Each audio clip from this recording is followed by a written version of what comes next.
लेकिन माननीय अध्यक्ष जी, क्या सरकार को यह हक नहीं है कि कोई महत्वपूर्ण घटना हो जाए जिसमें भ्रम फैलाया जा रहा हो तो वो अपनी बात रख सके? मुझे तो लगता था कि आप प्रशंसा करेंगे कि नहीं, आपने खुद होकर ये कदम उठाया है। उसके बजाय अगर कोई स्थिति है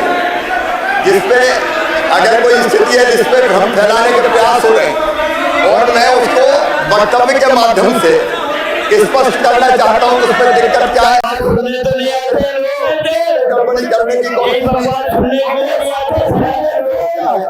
अब तक 104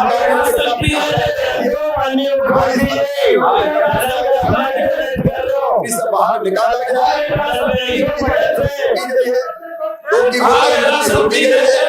40 की विभागीय जांच चल रही है, 30 अधिकारियों को लघु शास्ति दी गई। सरकार की रिपोर्ट अंतिम नहीं, सरकार अपना पक्ष पूरी मजबूती के साथ रखेगी। सूक्ष्मता से जांच कर सरकार बिंदुवार अपना मत एजी को भेजेगी। मैं स्पष्ट करना चाहता हूँ कि अगर पूरी जांच में कोई भी गड़बड़ी पाई जाएगी तो सीएजी की रिपोर्ट की प्रतीक्षा किए बिना ऐसा करने वालों के विरुद्ध कठोर कार्रवाई की जाएगी। मित्रों, पोषण आहार मामले में कांग्रेस ने भ्रम फैलाने की कोशिश की। सरकार ने फैसला किया कि एक वक्तव्य के माध्यम से सारी स्थिति सदन को और सदन के माध्यम से जनता को स्पष्ट की जाए। अब सदन में वक्तव्य देना ये सरकार का अधिकार है और इस अधिकार का अनेकों बार प्रयोग हुआ है। अब मुझे ये समझ में नहीं आता कि अगर सरकार तथ्यों को रखना चाहती थी वक्तव्य के माध्यम से तो आखिर प्रतिपक्ष को दिक्कत क्या थी? प्रारंभ में ही हमने कह दिया था और वक्तव्य की हमने अध्यक्ष जी से अनुमति ली थी।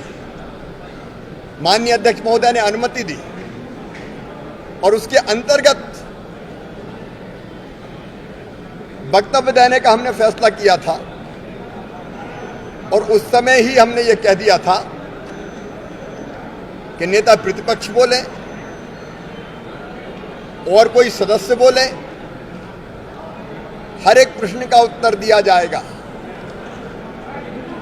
लेकिन कांग्रेस को चर्चा से भागना था, उनको तथ्यों से मतलब नहीं है। और इसलिए जब मैं वक्तव्य दे रहा था तब उन्होंने हंगामा किया और सारी बातें ठीक से ना आ पाए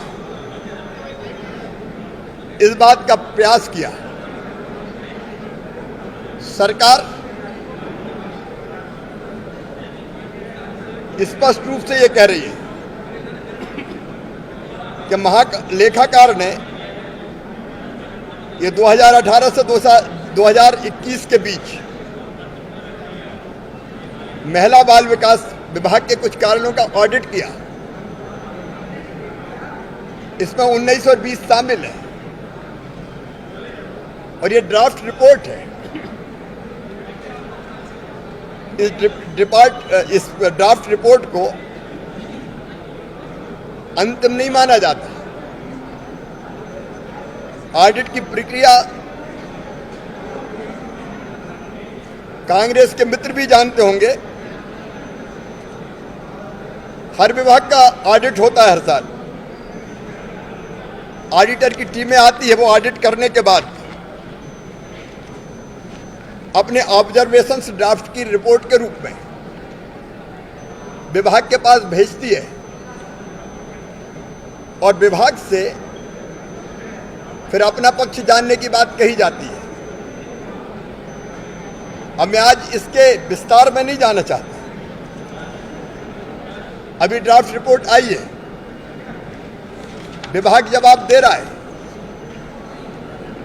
उसके बाद कैग को रिपोर्ट जाएगी, फिर कंडिका बनेगी, विधानसभा में आएगी, विधानसभा में चर्चा होगी, लोक लेखा समिति के सामने जाएगी। लेकिन मेरा साफ कहना है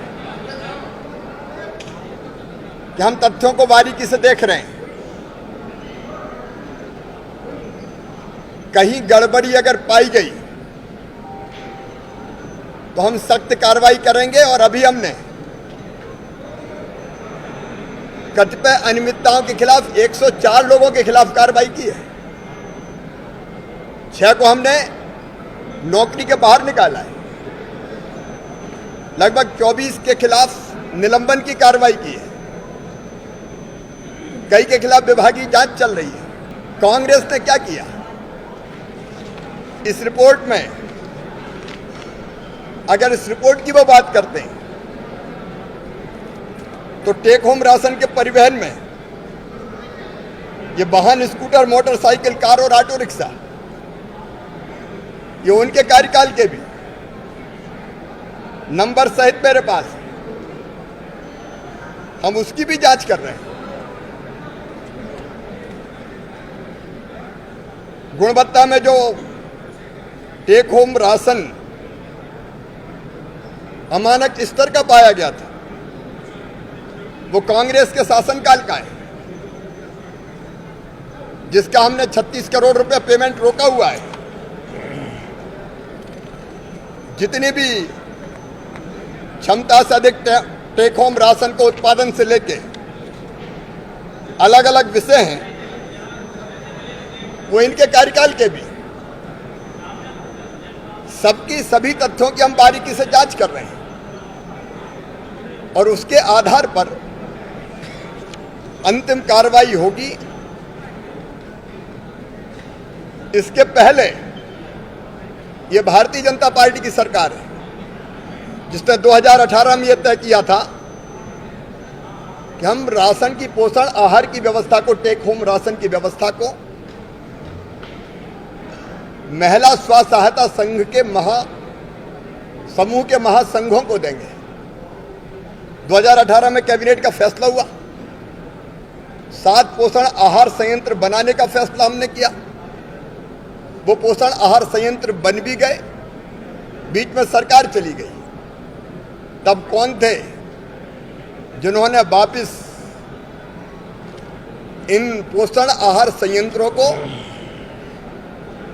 एमपी एग्रो के माध्यम से, के नाम पर फिर ठेकेदारों को सौंपने का षड्यंत्र किया था? आखिर गौरी सिंह ने क्यों इस्तीफा दिया था? और इनने कैबिनेट का फैसला करके एमपी एग्रो को सौंप भी दिया था।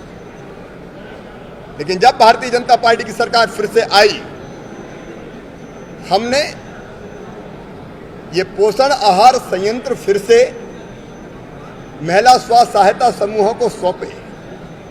वो इनको चला रहे हैं।